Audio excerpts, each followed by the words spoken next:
Have you ever asked yourself why you feel obligated to live a certain way even when your heart longs for something else? Have you wondered whether the dreams you chase are truly yours or simply shadows of someone else's hopes? Welcome back to the channel. In today's video, we are going to explore one of the most quietly powerful forces that shape our lives: parental expectation. It doesn't scream, it doesn't always demand, but it whispers, constantly, through gestures, through silence, through decades of unspoken shoulds. And when we don't recognize it, we end up living not our life but the life we think we owe someone else. Through stories, deep emotional reflection, and cultural insight, this episode will help you break the cycle of unconscious obligation, understand what real respect looks like, and reclaim the power to live your truth while still honoring your roots. Let's start with a story. Nathan, a 35-year-old architect, sat in a quiet room with his therapist. "I don't even know what I want anymore," he said. "Everything I built to make my parents proud. But now they're proud and I'm empty." This moment of recognition didn't happen overnight. It happened after years of burnout, of quiet discontent, of trying to be the golden child, the good son, the living proof that his parents' sacrifices were worth it. But eventually, even gold feels heavy. This is what invisible responsibility looks like. It's not about being forced, it's about being silently shaped by love, guilt, tradition, and the belief that your happiness must be postponed for the sake of repayment. We'll now begin the deep exploration into generational dreams, cultural burdens, emotional contracts, and how to liberate yourself not from your family, but from the invisible scripts that may no longer serve you. For many people, the weight of parental expectation doesn't arrive in commands. It arrives in silence, in glances, in casual comments that lodge themselves into your sense of self. You know, your cousin just bought a house. "I just want you to have a secure life. We gave up everything so you wouldn't have to struggle." These statements may be spoken with love, but they land like laws. Invisible laws that shape your choices, direct your dreams, and tether your identity to someone else's definition of success. These invisible contracts often begin in childhood. We learn, early on, that certain behaviors earn approval, that some parts of us get praise, while others get ignored or worse, rejected. And so we adapt, we edit, we shape ourselves into the version of us that fits the frame. But here's the cost: authenticity, creativity, freedom. You become a master of performance, the good student, the helpful daughter, the responsible son. You follow the path not because it's yours but because it feels safer than disappointing the ones who raised you. This sense of responsibility is rarely questioned because it's not rooted in fear. It's rooted in love. And love, when mixed with obligation, becomes a trap that's hard to name and even harder to escape. Take Michael, a lawyer in his early 40s. He spent decades achieving awards, promotions, the admiration of his community, but inside, he carried a quiet resentment because what he really loved, music, was dismissed as a hobby, not a career. "I was raised to believe art was irresponsible," he said, "that real men provide, that dreams are for children. So I buried mine."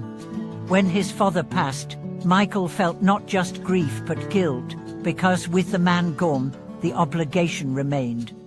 Only then did he begin to ask, "What do I want now? Who am I, apart from their hopes?" That question marked the beginning of his healing. This is the paradox of filial piety. True honor is not about imitation. It's about integration. It's about understanding where your family ends and you begin. Not to sever love but to deepen it. Not to reject your lineage but to fulfill it more honestly. Because when you live someone else's dream, even with the best of intentions, you deny them the chance to truly know you. And you deny yourself the chance to fully live. So how do we break the cycle? It begins with awareness. Start by asking, what dreams am I chasing? Who taught me they mattered? Are these goals rooted in joy or in obligation? Next, practice self-inquiry with compassion. Don't attack your past, understand it, name the patterns, trace the stories, and then, gently, begin rewriting them. It also requires courageous conversation. This doesn't mean confrontation. It means honesty. Tell your parents what you love, what you fear, what you're letting go of, not to hurt them, but to invite them into your truth. Some won't understand. Some might feel hurt.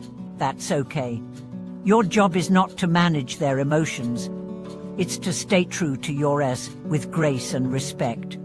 You can love someone deeply and still disappoint them. You can choose your path and still honor your history.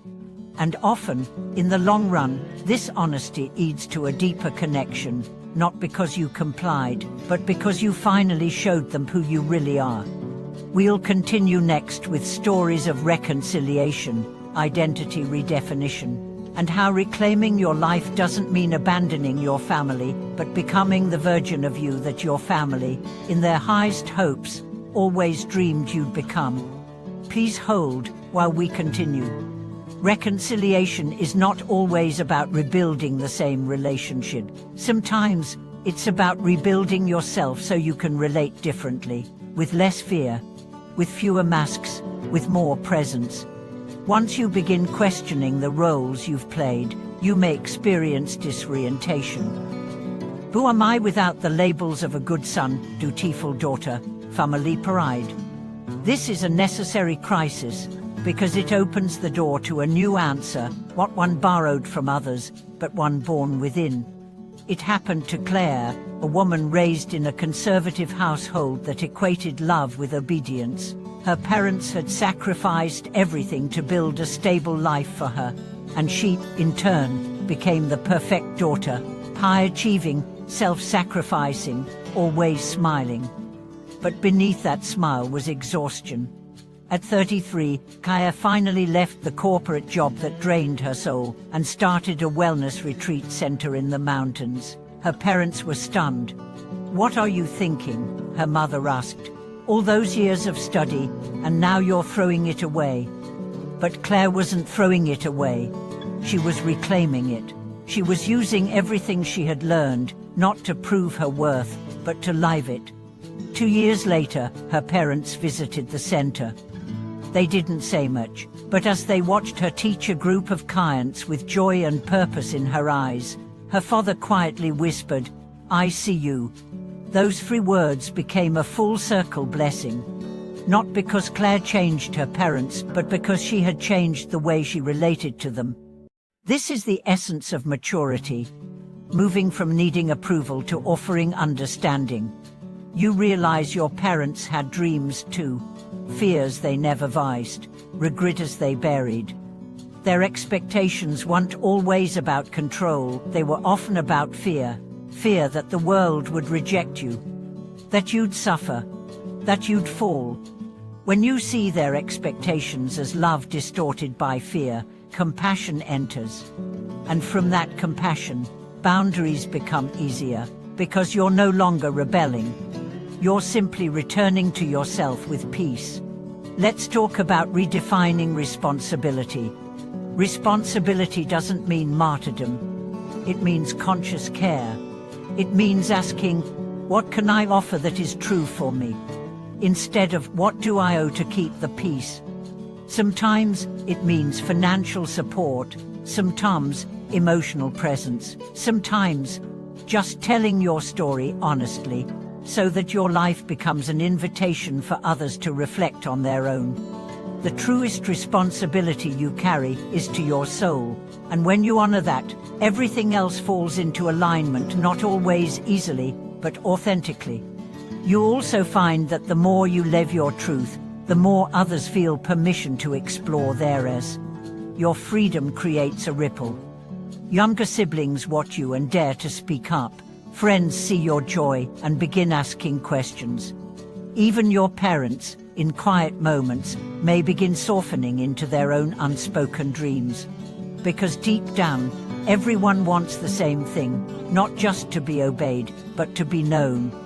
To know their story didn't become a chain, but a foundation. That their love, even if misguided, wasn't wasted but transformed. And that is your power, to take what was given and alchemize it into something honest, beautiful, and your own. We'll bring this reflection to completion by exploring healing rituals, generational storytelling, and the courage it takes to stop inheriting pressure and start embodying purpose. Please hold for the final segment. Every family passes down more than just genes. They pass down stories, values, grounders, unfinished dreams. And unless someone decides to pause, to reflect, and to rewrite, those stories repeat generation after generation.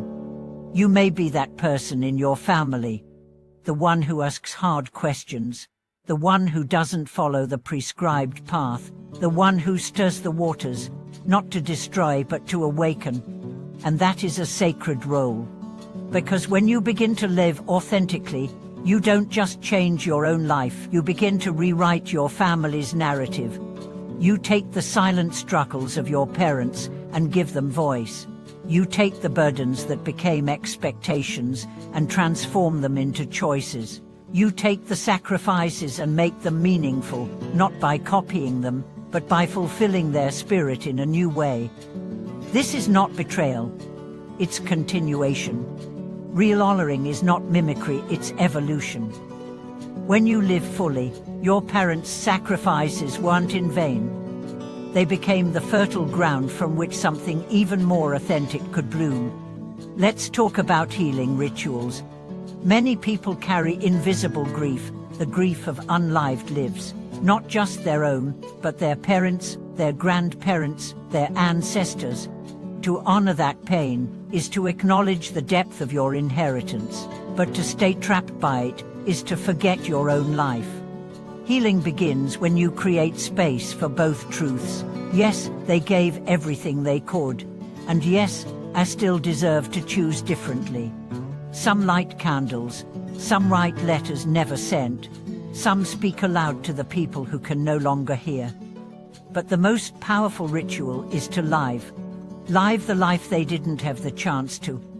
Not with guilt, but with gratitude. Gratitude says, because of you, I can choose. And choice is the beginning of healing. Generational healing also means telling new stories. Instead of in our family, we don't do that. Say, in our family, we are learning how to. Instead of I can disappoint them, say, I can love them even if I live differently. And instead of this is how it's always been, say, this is how it changes now.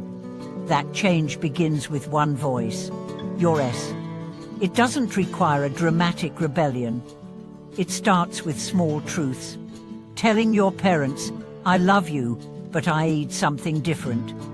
Telling yourself, I'm not selfish for choosing what feels right. Telling your future, you don't have to carry the pain I didn't process. And above all, telling your inner child, we are free now. We are allowed to be who we are. Because at the heart of every expectation is a desire to love and be loved. And when you return that love, not with obedience, but with authenticity, something miraculous happens. Walls soften, parts open, and a new kind of connection is born. One not based on performance, but on presence. One not built on fear, but on trust. One where parent and child can finally meet, not as roles, but as people. And that kind of relationship doesn't just heal the past, it blesses the future. So wherever you are on this journey, whether you're just beginning to question or deep in the work of transformation, know this: you are not alone. You are part of a long line of people trying, failing, loving, and learning. And your life, lived in truth, may be the most beautiful gift you ever give them. Thank you so much for watching this video. If this message moved you, Please share it with someone who may be walking this path too. Tell us in the comments, what story are you ready to rewrite? What truth are you ready to live? And don't forget to like, subscribe, and ring the bell. Because here, we are not just talking about family. We are healing it one honest breath at a time.